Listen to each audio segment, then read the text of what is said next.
Hello, everyone. Good evening.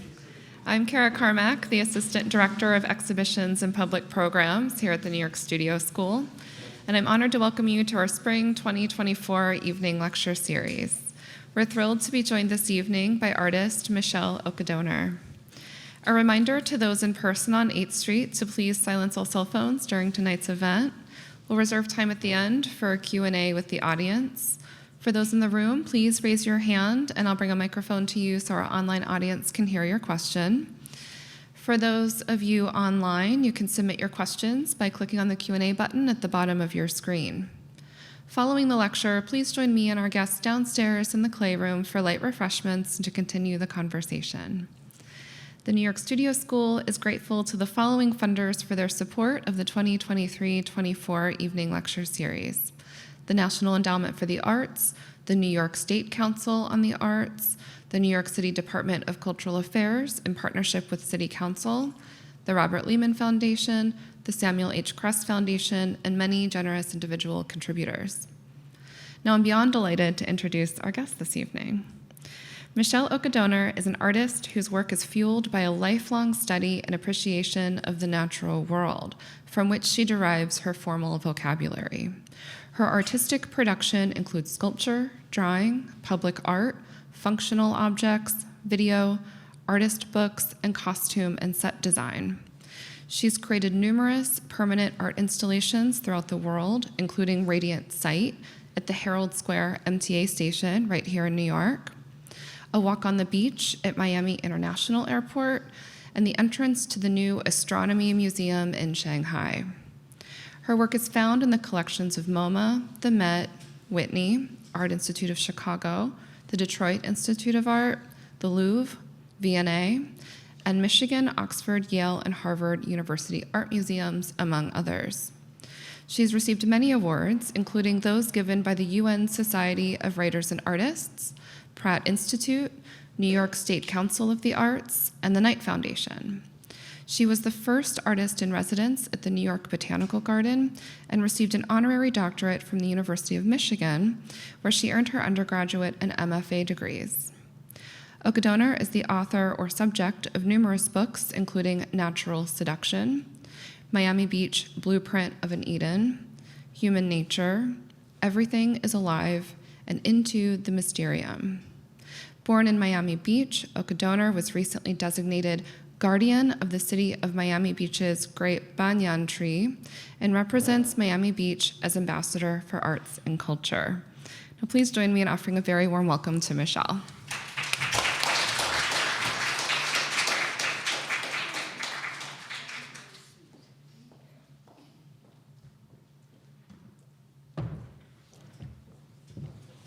That was such a nice introduction, and thank goodness for these foundations. As you were speaking, several of them have supported my long career, so it's pretty wonderful that we have this philanthropy in our country, and I hope it continues forever. So I approach this opportunity to share a journey with much appreciation for the invitation. The New York Studio School is one of New York City's venerable institutions. I was here with Jane Clark Chermayoff many years ago, my old friend who used to be on the board, and I remember the joy of coming through the hallways and all of the different buildings filled with students, filled with work for the gala. So it's wonderful to be invited back. This is linked to our visual culture and a place dedicated to passing on the accumulation of what I'll call a trove of experience and knowledge to future generations. I now look at the world through the lens of elder statesmen of the tribe, 60 years working as an artist. Often artists are asked the question, when did you know you were an artist? At what age? I believe for many of us, it was a calling. Artists are people who reshape the world around us, curious-minded humans who use imagination to explore the unexplained and create the unrealized, the profane and the divine. This is about transformation, and in the best possible scenario, a form of magic. In hindsight, I see there are two defining elements that enabled my pursuit of a long creative life. The first was a primal connection to the natural world that surrounded me growing up in a semi-tropical Florida. The second was an education. Studio classes gave me the tools to express ideas, hopes, and even dreams. Art history curriculum guided me, ultimately allowing me to focus on a larger vision. Both sharpened me.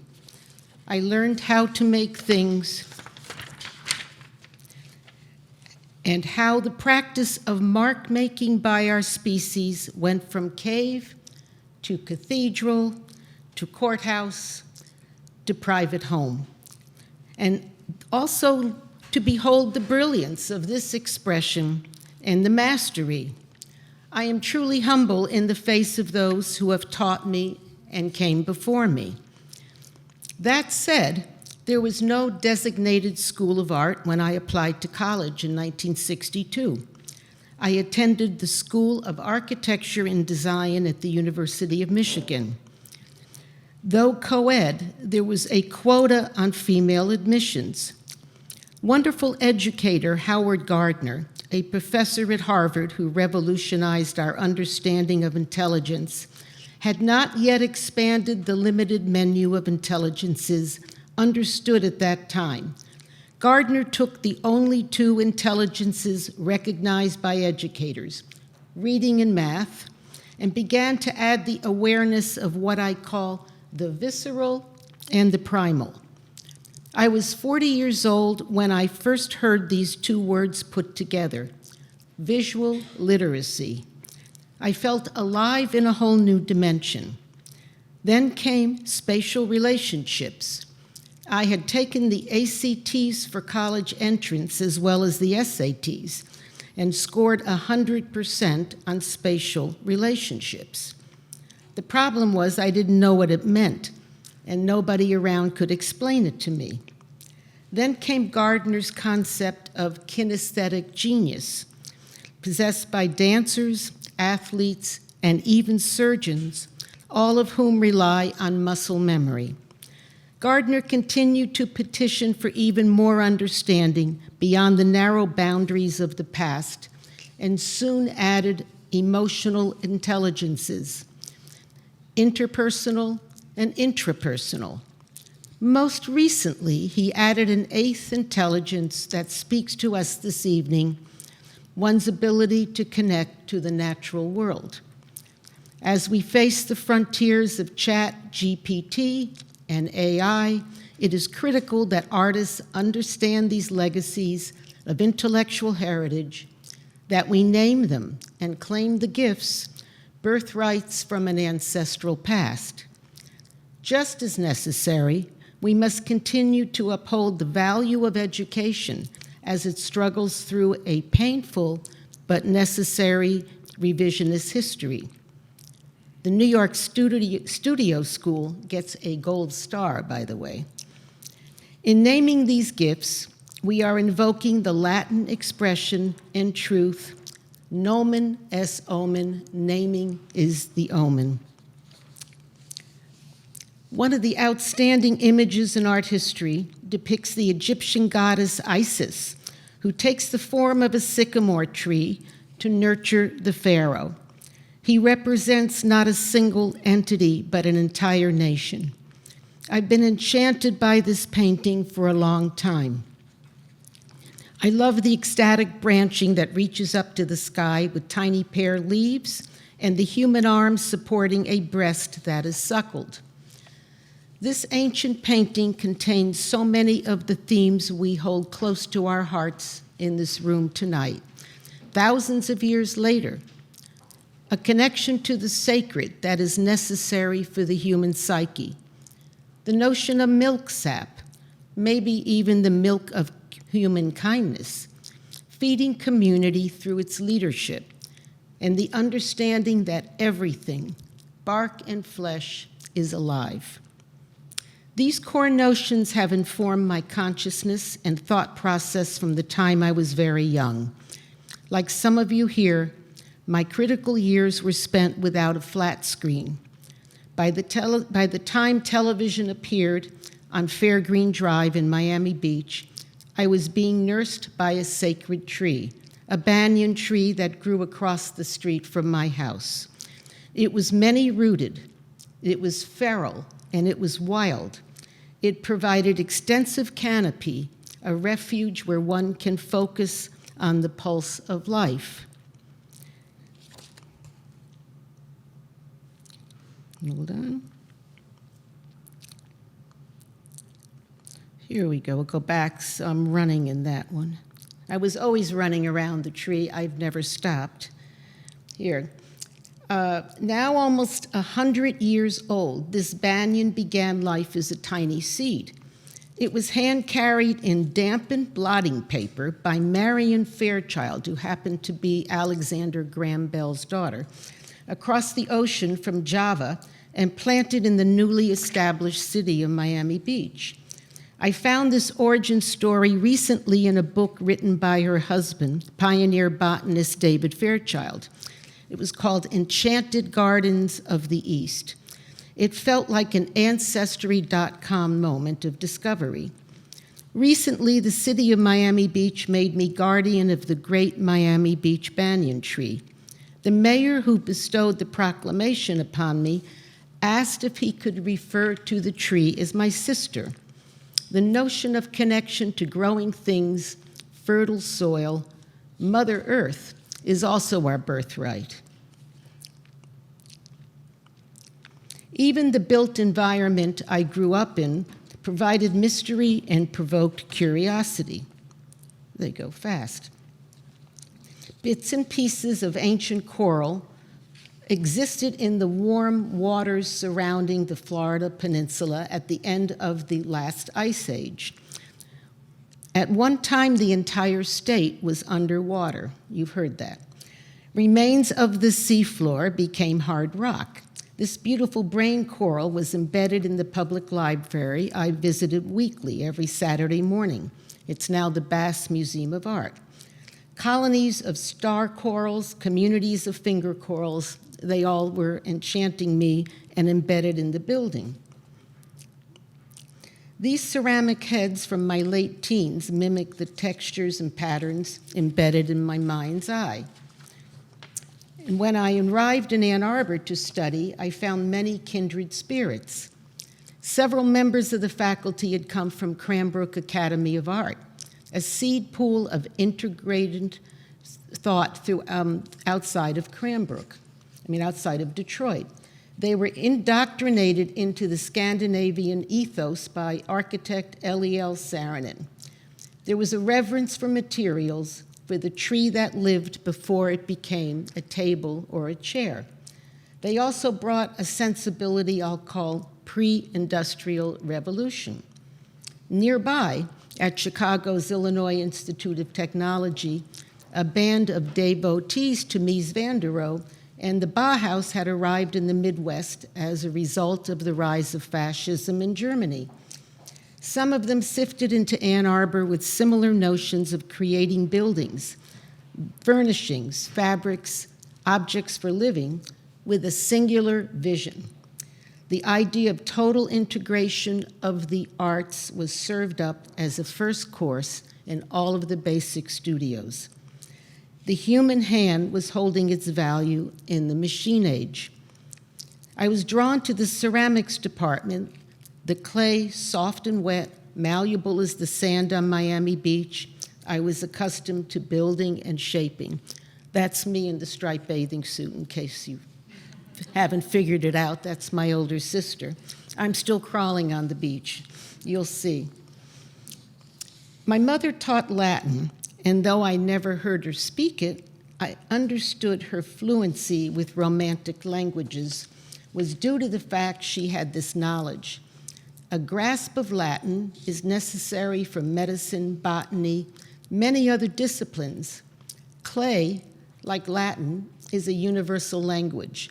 It underpins much artistic expression, especially sculpture. I found in the study of clay, once again, Mother Earth.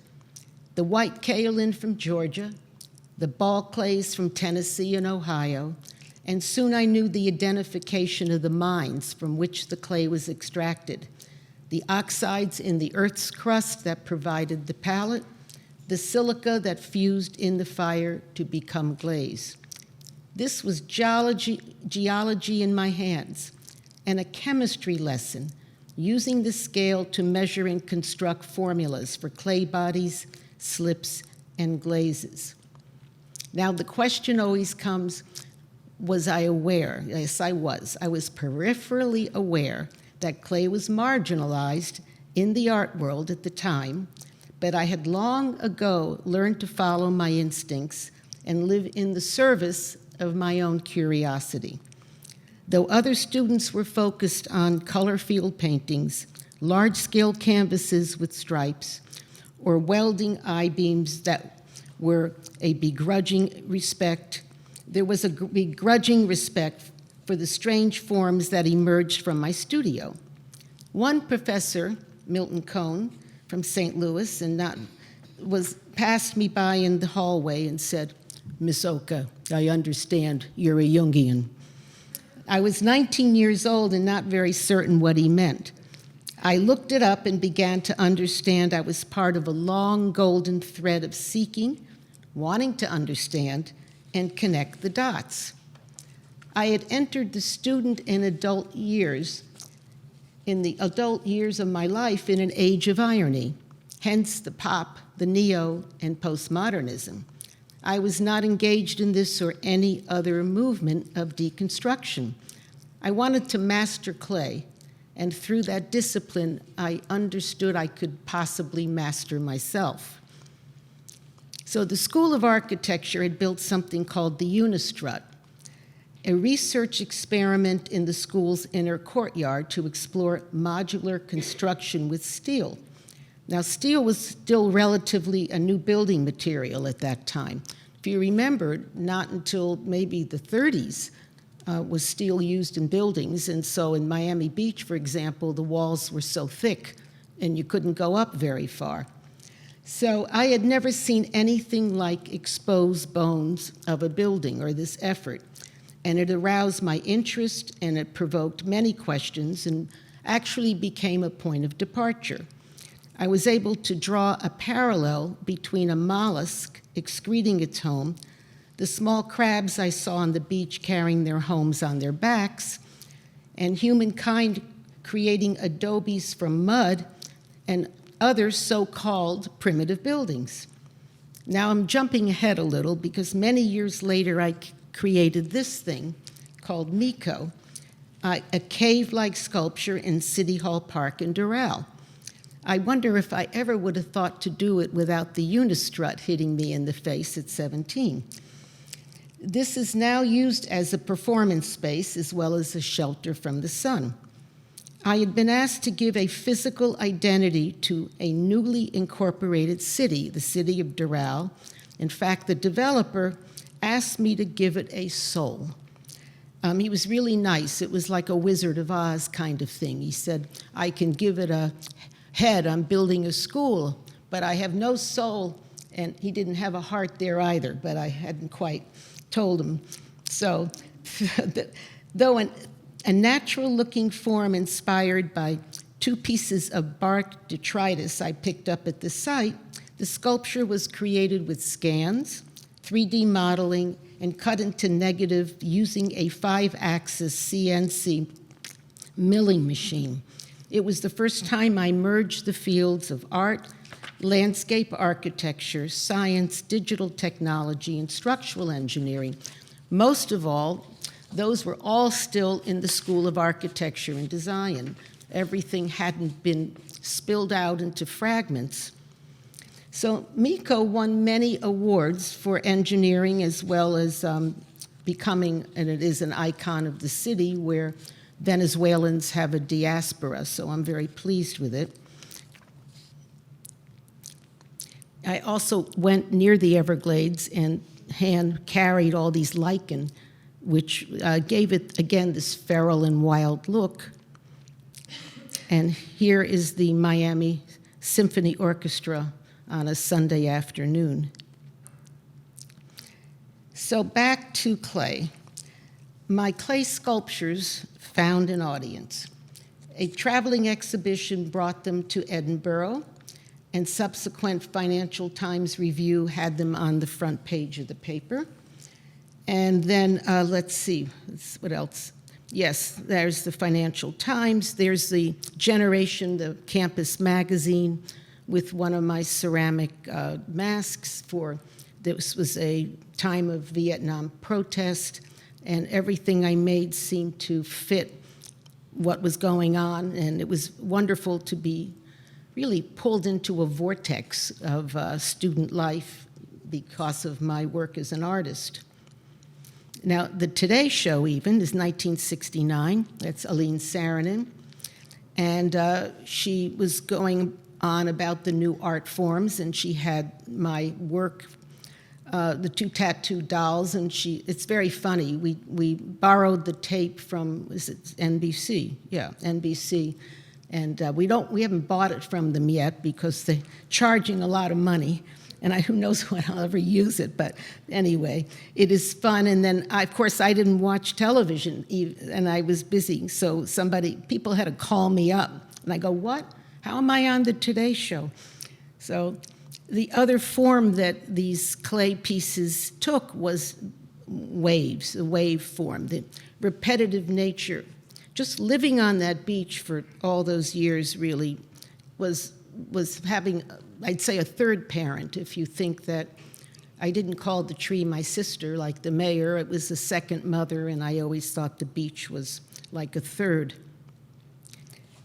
And I had exhibitions at the New York School Influence Gertrude Castle Gallery, the Detroit Institute of Art, and PS1 MoMA in New York, where the clay sculpture was reviewed by Grace Gluck. So these works really found an audience. They traveled, I loved making them, and I even had, the Guggenheim had the prize those years, and I'm trying to remember who it was. Oh, Linda Shearer came to Detroit to see if there was anybody making art, and looked at the work, and it was really odd even for a major odd show, what's happening.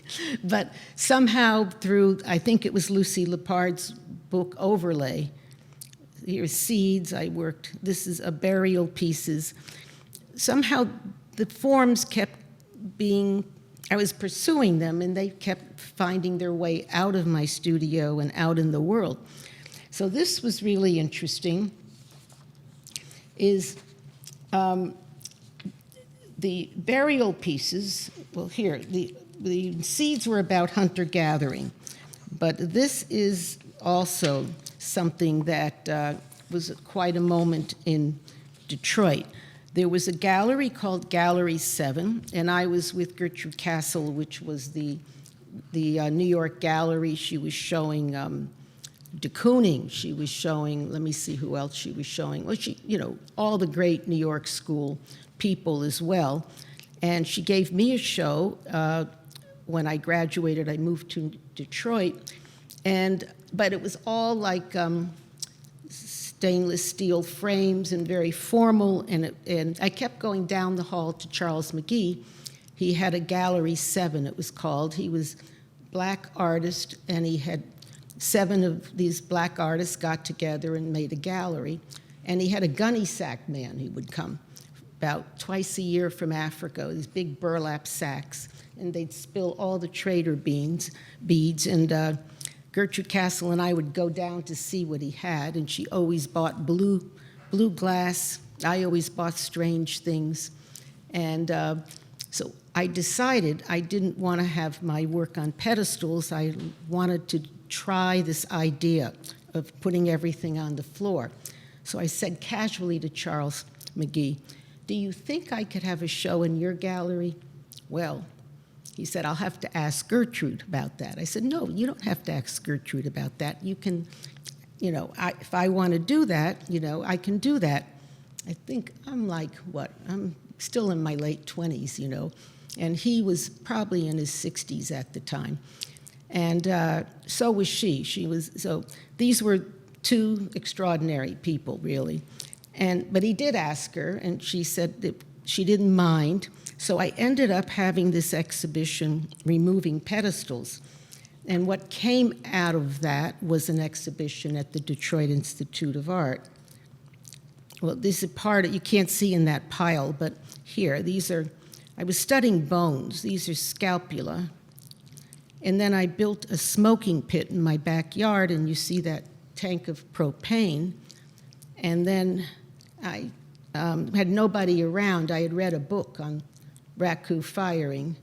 And then when my children went to school that day and everybody was gone, so it seemed, I turned the propane on and I hoped I didn't blow up the neighborhood. And then I got real high. It didn't. So I ended up smoking work.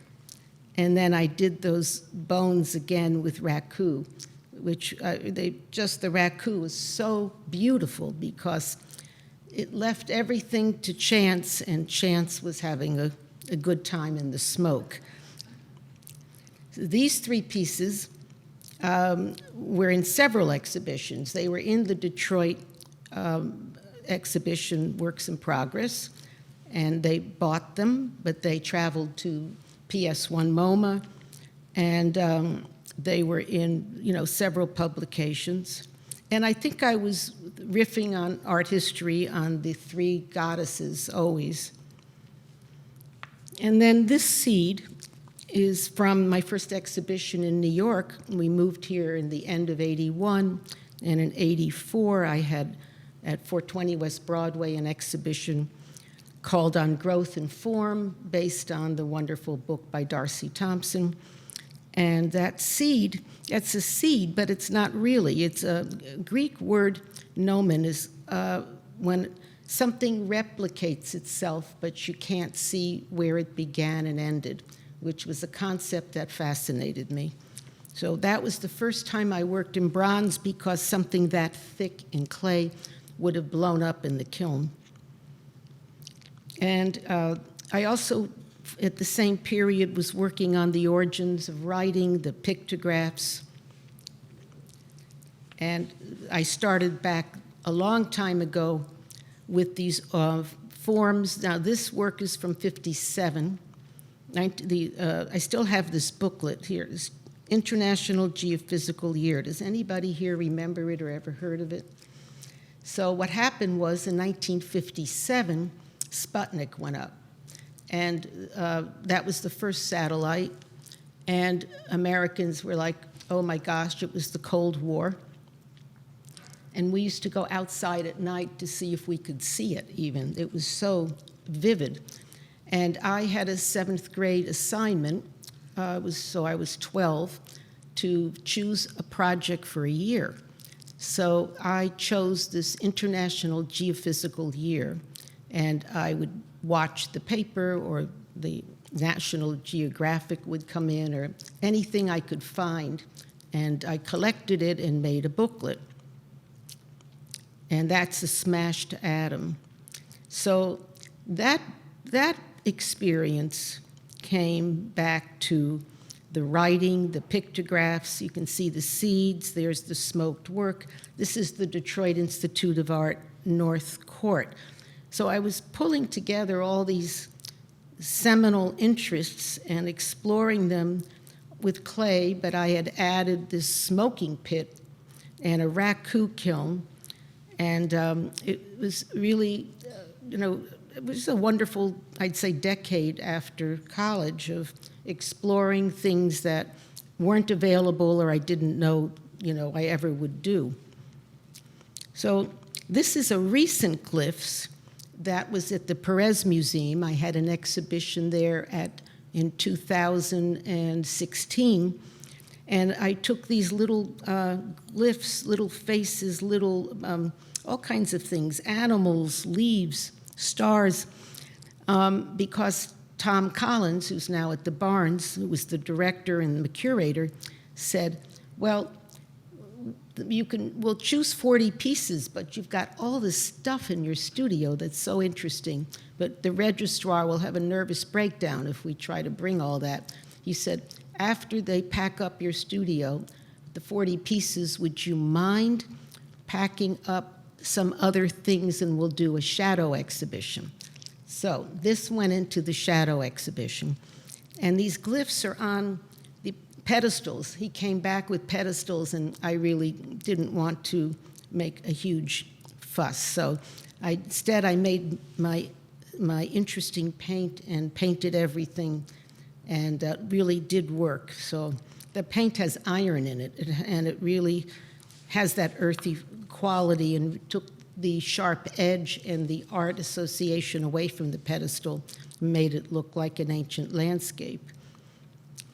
So what happened was, somebody walked by and saw that installation and called me up and said, I'm starting a press, and I think that looks like writing, and I'd love it. Could you write a story? So I said, I can. That's a great idea. I'd love to do it. I can do it in January. They said, I need it sooner. I'm starting a press now. Going to want to do it. So I said, okay, why don't you take the illustration and get a writer to, write. So what happened was, she did. She got the story. I read it. She read it. She didn't like it. I thought it was great. And then I said, look, here's what I can do for you. I can say, here I go. B is for body. I found those. Those, to me, those are fragments from the beach, but they look like Greek sculpture to me. They're so beautiful. That's what I would see on the beach. So when I was studying with, my first art history course, and she was showing the Greek sculptures and the fragments and everything, I really did connect it to the natural world. And this is another interesting mix of symbols and writing, and the pursuit of all these ideas is for the altar I made. It's a big millstone, natural background for this show Image and Object in Contemporary Art that went to MoMA PS1. I had to do a sketch to figure out where things would go. So I knew Gilbert Silverman, the collector who lived in Detroit, and he had started, after his Fluxus collection, he had started a collection called Instruction Drawings. So he then bought the drawing, and it now went to MoMA with his collection of instruction drawings, which was very Fluxus, but also, very much tying in again how things are constructed, how things are built. There's the altar. That happened to be in Detroit. And that's that exhibition. So this is a drawing I submitted to a competition for Herald Square called, it was a national competition, 1987. I'd been in the city a half a dozen years, and I entered with 2 paragraphs that I wanted to see the experience of descending into darkness inverted to descent into light. So Detroit had the last arts and crafts pottery. It still does, Pewabic, which is a Native American word for copper. And the woman who started it, Mary Chase Stratton, so it was a woman-owned business, made very famous luster glazes, because copper in a kiln will turn to red. It's so beautiful. Also blues. So this is a drawing, and with my 2 paragraphs, I won the competition, and 11,000 gold luster tiles were made at the pottery. Now, the problem was, between the time I did my proposal and the time I won and the time these were made, the price of gold went up. And so I was beside myself, and I sat down with Wendy Foyer, who was then in charge of the program, and I said, I don't know what, She said, the first thing we can do first she said, "Don't worry." That was great. But then we decided we could go black up by the old curved ceiling. And then I gray dated the gold from the floor to about waist, so your eye level was all gold. And it actually made a better project. So here, let's see. So it's this thing that, my idea was also that it was an ancient hearth. It brought light. It was a cave under the city where you could go, and it was quiet, not, how do I say it, not busy. The eye would take you away from the hustle and bustle if you were a commuter. What was interesting as an artist, too, is they did a new floor. It's an old site, very old, and they took muriatic acid along the bottom under the tiles to get rid of the dirt. But you can see you could never get rid of that dirt, and the ceiling was really awful. But and then also went in the late 80s, it was graffiti time. So I almost didn't get this, because after I won it, I had to go through all kinds of tests of materials coming off the surface, and I kept saying, "Don't worry, nobody desecrates a sacred site. They only go for broken window neighborhoods." So somehow they let me do it, and it has never been graffitied. I shouldn't say that, I take it back. So at the same time, a foundation approached me to consider, actually, outside the Hayden Planetarium, this broken asphalt. It was a plaza, and I turned it into Celestial Plaza. Those are clay models with gold luster glaze. And that's me, but you don't throw those things. It's a very serious business. I was just playing, and somebody caught it on camera. And it came out very well, and it was there in perpetuity until the Rose family decided to make a bigger piece there, a bigger statement. So they were dug up. Everything is very politely done, because you can't take a work of art up without asking the artist. And we reinstalled it, but against this huge building, it didn't work. So we took it out again, and I reinstalled it in frames, and it's inside the museum. So there's two works. The bigger spiral has the Doppler. It's a physics spiral, and I was reading Jeremy Bernstein's Einstein's Universe because it was the centennial of his birth around that time.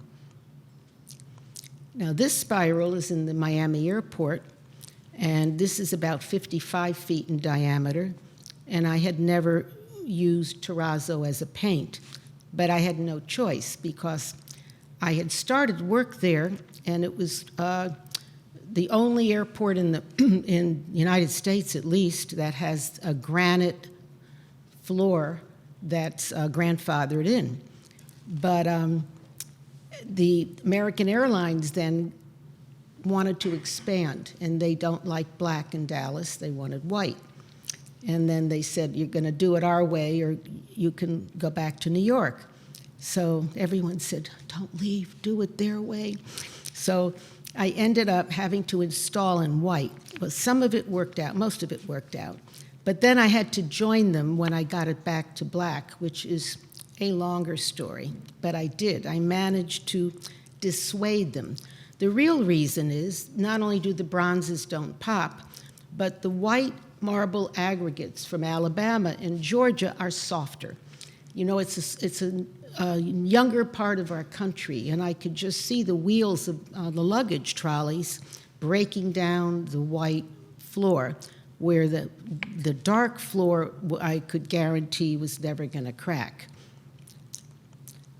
So 44 million people a year go over this floor. And there I am throwing in the mother of pearl because it had to look random.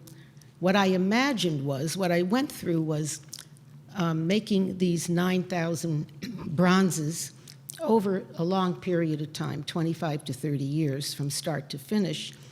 But I imagined this ideal situation, and then the reality hit when I realized there would be concessions on both sides and, signage and so I thought about a framing device. And I thought about when you walk the beach, that beautiful foam that's always, the waves come, they leave the foam, the waves go. The littoral zone, it's called. So I called a terrazzo company in Yonkers, and I said, do you have any interesting aggregates that I could use? And he said, well, I explained what I wanted. He said, there's somebody in California who has exotics. So he gave me the phone number. There's, again, no internet. I called 1-800 something or other, and I wake up. I forgot. I was so excited. I forgot the time change. I wake up Mark Antonio Parisi. I tell him what I need. I need mother of pearl, I said. I don't know even how that came in my head. And I said I need 2 tons, because that's what the architect said it would require. And I heard a silence. And then he said, well, there's a button factory in the Philippines that has scrap. I can buy it for you, bring it here, and crush it. Will that do? I said, yes. So I got a $53,000 addendum to my contract halfway through for the mother of pearl. So why I'm telling you all this is because these projects, they expand and they contract as you work on them. And, they expand because you can do it better and you get a great idea and somebody's going to help you out. And they contract because, the budget changed or the site, all kinds of things. So, but it's all very exciting. And here's the white. Now, this is another rotunda, and it's all tropical seeds. Except I snuck in, let's see, somewhere, let me see. Oh, it's over on that side, the atomic symbol. I don't know if you can see that. Yeah, that was, I don't know why. I think I saw it on one of my books in the library and decided it should be there. And then there was a transition place, and I did the palm fronds. I installed every piece. Nobody would know where they went, and it was a rhythm, and then I got very excited. This was in the beginning when they started grinding, and you could just see them come alive in the terrazzo, so I was always there. That's looking down. That's the early part, 1995. And this is a little bit later. Basically, going back to this one, this is a philosophic essay. I have early life forms. I used to pick up pieces on the beach and try to take them in the studio and play with the patterns and the forms. And then about 3,000 pieces later, I bought these French microscopic photography books, and I saw all kinds of things that were in the water that I couldn't see. I saw the, let's see if I can find it here. I saw, well, these are weather patterns, so that's abstract. Here, salt. You never see salt lined up as a crystal, but that's what this is, and that's from that book. And you can see the mother of pearl aggregate, the fact that it came from him and it was crushed in different scale, made it look like the Milky Way because it wasn't all the same. So you had a depth of field. And many people who walk the floor say, I feel like it's the sky as well as the ocean, and that's because of the addition of the mother of pearl. So as I did other booklets besides the International Geophysical Year. This is the morphology of a butterfly, and that became Flight at National Airport for Caesar Pelli. And then this is Nymphenburg, back to clay. I was invited to do installations in 2 decommissioned kilns that were used for peat, but peat, as you know, is very polluting, and they had to stop that in the 50s. And then they built big electric kilns. So here, this is called Distraught Goddess and Her Prophecy. And I took advantage of the portholes in the bottom and stuck figures in them. So I made this mise en scène, and it was really an interesting project. And the torsos, there was 3 layers of kilns. And this is Miami underwater. That's the port of Miami in a curtain that was it's a show drop for Miami City Ballet. Lourdes Lopez, the director, invited me to come and do a proposal for Shakespeare's Midsummer Night's Dream. And immediately I knew I didn't want either the British forest or Bavarian-looking things, or, I didn't want the old way. And I wanted to make it very Miami, but then I set it underwater. So those are actually wonderful photographs. I went to the Rosenstiel School of Marine Biology and Oceanographic, atmosphere. And I talked Nancy Voss, who was the curator of the Miami Invertebrate Museum, into letting me come for a week. And I took photographs, and some of them are moving, so we did the sets. There's Puck dressed in sargassum seaweed. There he is on the stage. And instead of the horses for Hippolyta, her hounds, actually, we have a seahorse.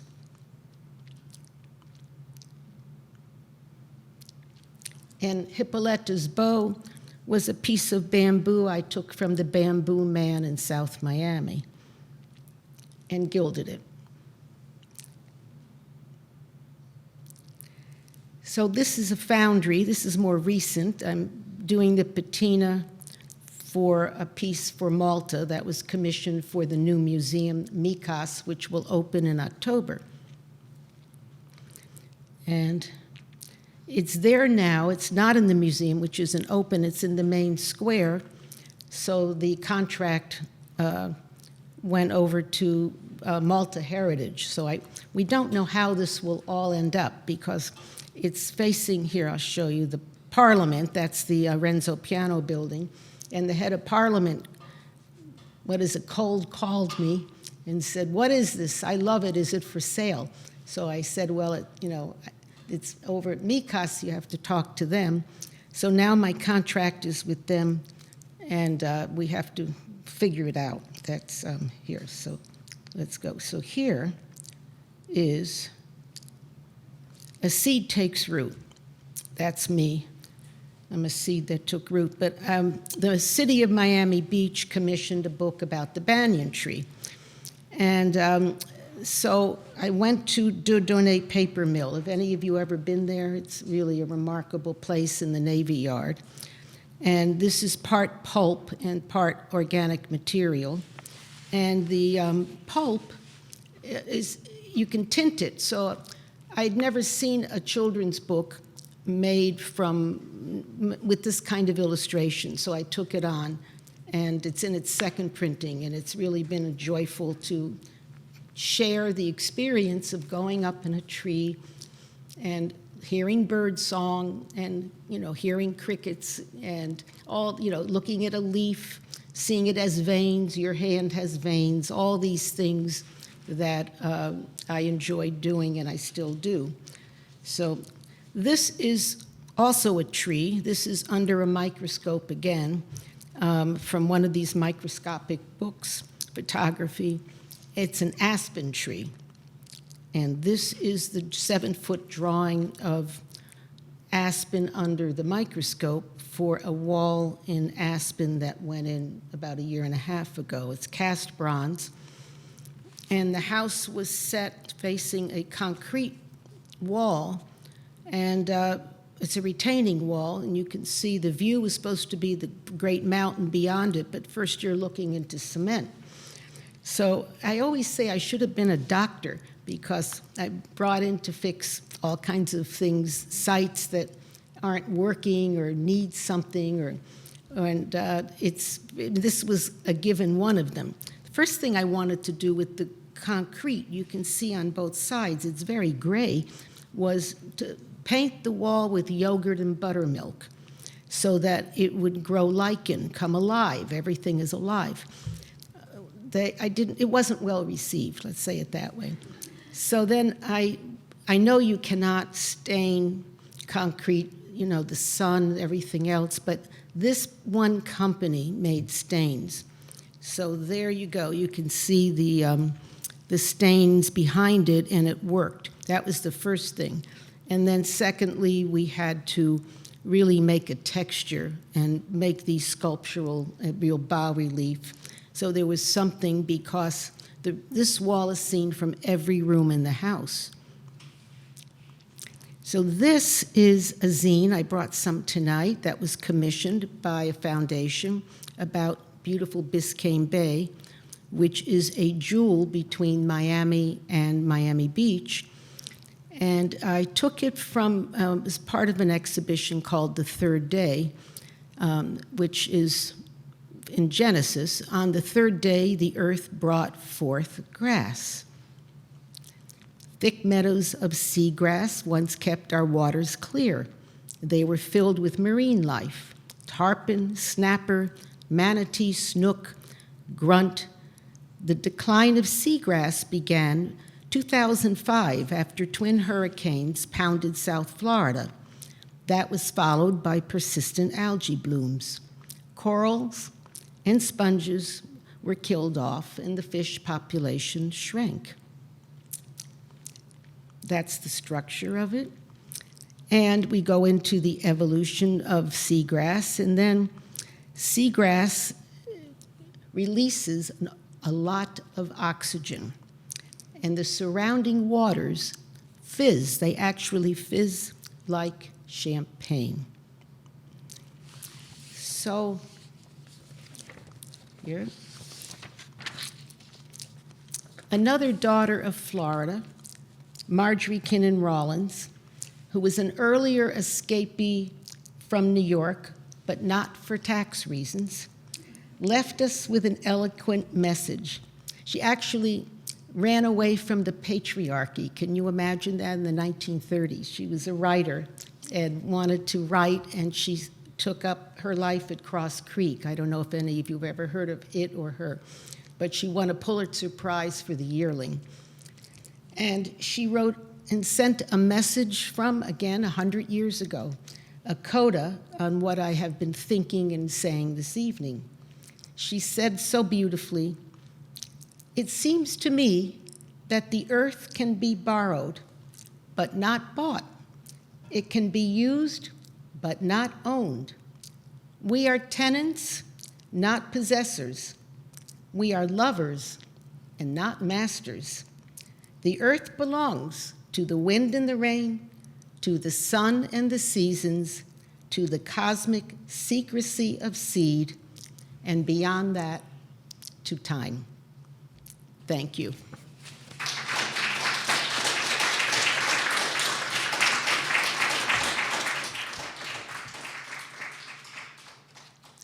Thank you so much, Michele. So I'll invite folks in the room to please raise your hand. If you have a question, I'll bring the microphone over to you.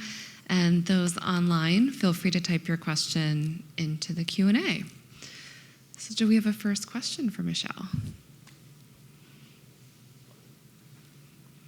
I have one. I'd love to hear more about the I think you called them tattooed dolls, where they came from and how you think of their forms and the textures and the patterns upon their bodies. Well, the assignment was 3 jars with lids, and it was my second class in ceramics. And I didn't like the wheel at that point. I probably would like it now, but I wasn't I didn't adjust to it and the idea of the lids being perfect. So I had this idea of making these forms these human forms that look like coral. So those were my first attempt. Great, thank you. And you mentioned did the masks come out of that project?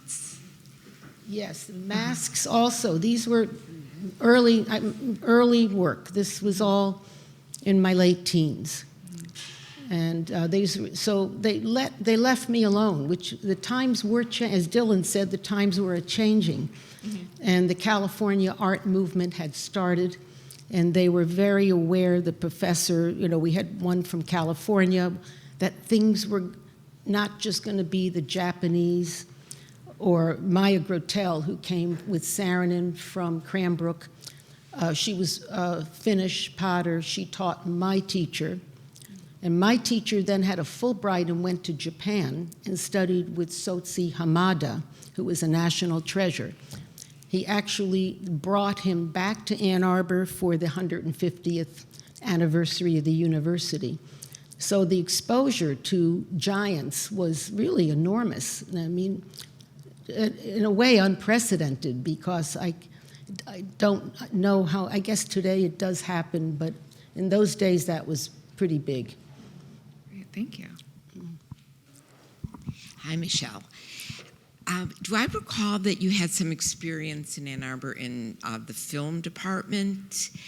I know you knew Milton Cohen, but with George Manupelli or Steve Paxton or any of the Judson Memorial Church people? It's so funny you ask. I was in the map read that Steve Paxton did. Because I was tall and I had somehow decided I was going to wear a black turtleneck in my senior year of high school. Nobody wore that in Miami Beach. My father kept saying to my mother, "What's wrong with her?" So I show up in Ann Arbor in a black turtleneck in a camel-colored skirt. And the going thing there was a white Peter Pan collar with a virgin pin. So I was taken by George Manupelli immediately. He was my freshman teacher, to this film he was making on, which he says he didn't remember when I saw him 50 years later. I don't know how he could forget. He had made a chocolate lady. I always called it the chocolate woman. And we were supposed to be eating this chocolate woman casually.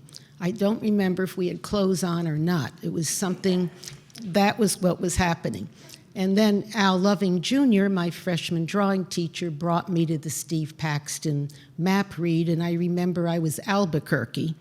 So I didn't understand a thing, I have to say. This all was going way over my head. And it was a very exciting time, though, because they brought in the Velvet Underground. We'd never heard of any of these people. And we sat in the auditorium there, which had all the avant-garde films, which I finally caught up on, most of them at the Plaza Theater or the Lincoln Theater. Never had time to go to the movies. It was so much going on. And courses, it was intense. But anyway, we were sitting there like you are, just waiting, looking at the stage, waiting and waiting. And it was like getting late. And where is these people, the Velvet Underground? And all of a sudden, a group of banshees came running down the aisle and got up on the stage and made music like we had never heard. So, yes, I participated in all of it due to my black turtleneck, my height, and I'm just not a fearful person. It was like, all right. We did happenings out on, was that on Packard, I guess? Yeah, this old house, and you could smell rotten eggs, and it was dark, It was very exciting. I mean, you're 18 years old, it's like, what? So. Hi. I think for me, I saw your show, and I forget the gallery now, which is just me, but just recently in Chelsea. Do you remember? Yeah. Anyway, and for me, what struck me most of all is this kind of the ultimate respect that you really serve up in your work, and I'm reading Spinoza at the moment, and it kind of the tapping into the immanence that connects us all, and your work reminded me very much of his writing, and and I was wondering, what kind of literature inspires you right now? Do you have Spinoza's kind of affiliations in any way, or? It's so funny you mention it, really, because this week, what's today, Tuesday, within the last few days, Spinoza's come up so many times. I read years ago the wonderful Antonio Damasio book, Looking for Spinoza, Joy, Sorrow in the Feeling Brain. And all I wanted to do was get on the plane for Amsterdam and start walking his life. But he's a wonderful being. Why he's come up this week is because he was excommunicated. And I forget how we got on the subject of being excommunicated, but we did. And one of these interesting dinners, we've been speaking with friends about all of the changes in the intensity of this year for our country.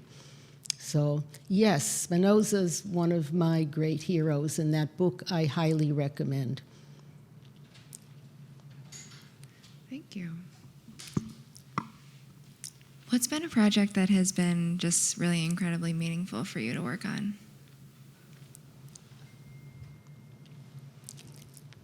That's such an interesting question. I've done about 40 public projects, and I think because I was raised in a home where my father was in politics. In those days, it was about being a civil servant. It was service to your community. It wasn't being a demigod. And so I think that I had a notion of being participation in a community. And I loved the WPA murals. And I love, when I was in Detroit, I must have visited 1,000 times the Diego Rivera murals, starting with my time in Ann Arbor, and I go back to see them. They're like, we never had in this country the cathedrals, the Nara, which they have in Japan, the place to go and know that there's greatness and the community made it. These ideas hadn't quite taken place in a deeper way yet. So the NEA was an opportunity. And even though what I didn't show you were so many objects I call ceremonial objects I live with, I've made jewelry, I've made flatware, I've made everything, fireplace tools. I've pretended there's no stores. There was no pearl paint. I had to go out and find stuff. And I enjoyed the playfulness, but the reality of that too. And so I'd say the public projects, even Herald Square, which I say even, it's over 30 years. It's funny, Jane Clark Chemayoff, my friend, called me one Sunday morning from an airport. She said, I just got off the plane. I'm reading the Sunday paper, and they said in the editorial section that you didn't need to go to a gallery for art, that it's under our feet in the subways, and they called out half a dozen projects, and one of them was Radiant Sight. And the satisfaction of knowing that these pieces are there, that people enjoy. They say, I'm home when I get on your floor at the airport. I get texts, I get phone calls. That is, and also I built a family, and to make a home that has that same respect. So the person who asked me the question, you're right, respect is how I grew up. I'm the daughter of a judge. And I learned this in my core, and I lived in a transgressive time, and I let everybody do all the transgressions they wanted, and I did my micro transgressions whenever I wanted, but it didn't become my body of work, and I didn't want that license. And it's just gone too far, which is why we're in this predicament. So, but tonight I chose, because education is being hauled into question, the idea of higher education. We're looking at places like Harvard and at MIT that we used to hold in high regard, and we're asking, what are you doing now?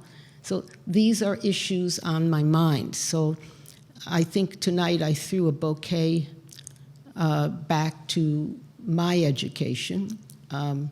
Hopefully I threw one into the future of some of you will be educators as well as artists, and we have a responsibility. That's what, at this point, we are, or I am an elder of the tribe, and the tribe needs to, continue to go forward with 2 feet on the ground, and something's not working that well right now, which is why there's so much anxiety. The other thing I meant to say is working with your hands. I was in Syria for Christmas before the terrible Civil War. I was with Mickey Wolfson, who has a private collection of textiles. And we were invited to the home of Miriam Antaki. And it was on Antaki Street, and this was a really wonderful residence. And he knew her from the board of a museum in Paris. So he said, Miriam, I'm all over the country. I can't find any textiles, embroidery, damask cloth, Damascus. They had this history of cotton too, So she said, oh, Mickey, my grandmother told me in her day, everybody embroidered, and all of the nervous energy came out of the tips of their fingers. Today, everybody takes pills.